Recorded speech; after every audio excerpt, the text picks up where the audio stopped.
is it's going to drift down. It's going to start sliding down on you and falling out. So what I like to do is a little modification to the easel. And what you're going to do, even with those tangs, and just run a line, run some screws in right at, there we go, nice and stable. So it sits right there. Okay, French easels are a great tool for being able to do painting, particularly if you're going out in plein air, being able to take a portable easel with you. But there's one problem with it, particularly in plein air, because in plein air you tend to paint with smaller canvases. 8x10s, 9x12 tend to be a very standard size for painting in plein air.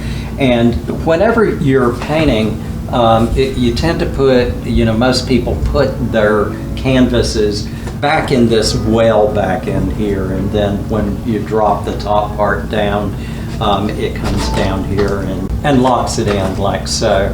But what an awful lot of painters, myself included, like to do is to utilize this feature on the easel, which is these little tangs that stick out, and you can lock your canvas into the front so that when you're painting and your brush comes down, it's not bumping into this portion of the easel.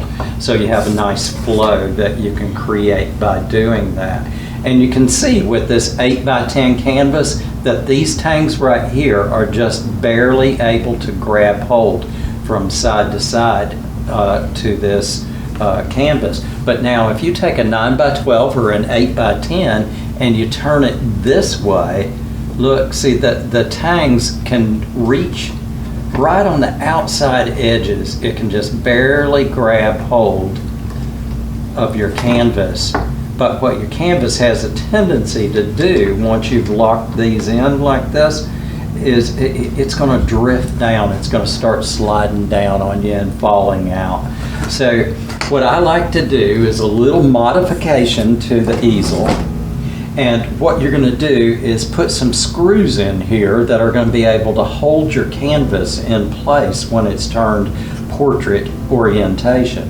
So what we're going to do is take these tangs and turn them sideways, because what we want is to be able to find exactly the center between these two. So I'm going to take a marker and a straight edge, and I'm going to hold that straight edge right there so that it is exactly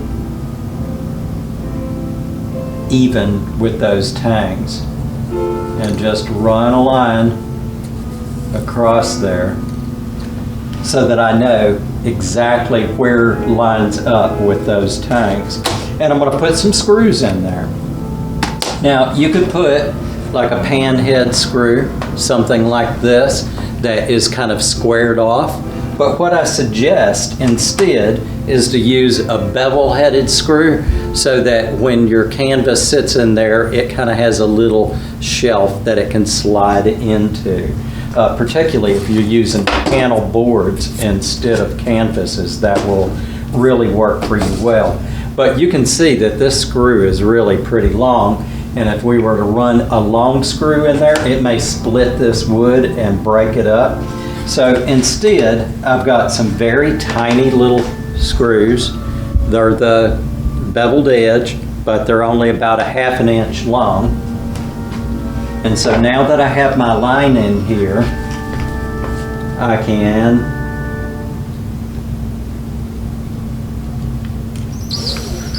run some screws in right at that level where the line is.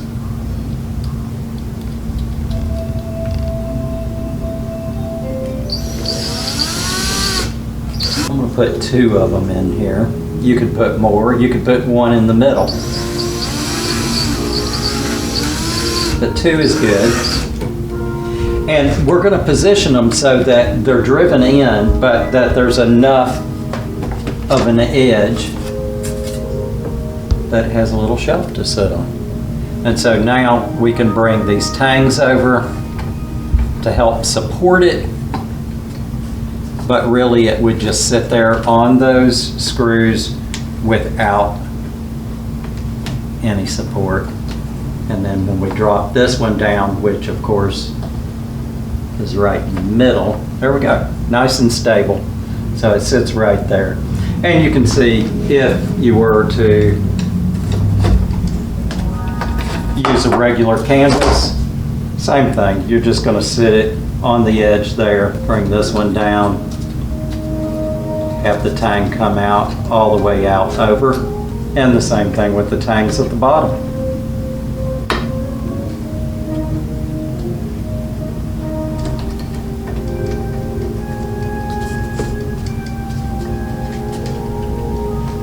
And the screws help support it. So now you can paint freely up and down without this piece of wood or this piece of wood getting in your way. Okay, great.